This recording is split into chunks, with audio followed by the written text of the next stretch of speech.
Hi guys, ito pala yung ginagawa namin magkaroon tayo ng konting idea pag once na gumawa tayo ng apartment or paupahan. Ito lang yung gagawin natin guys. Kung makikita nyo, itong buong hallway na to ay nakakarpet siya. Tapos ang mga wall, nakabarnes yung bandang ilalim.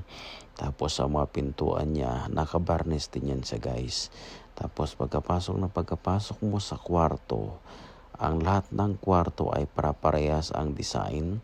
Tapos may every room may sarili silang kama, may lamesa, may wardrobe, may mga upuan. At saka may pinboard din siya guys. Kumbaga pag yung estudyante na mga upahan dito ay komportable siya na tumira dito. At saka feel na feel niya yung pagtitirhan niya na elegant guys kung makakita mo. At saka hindi sila magsisi pag maupan sila dito sa lugar na ito. Ayan, bye bye guys.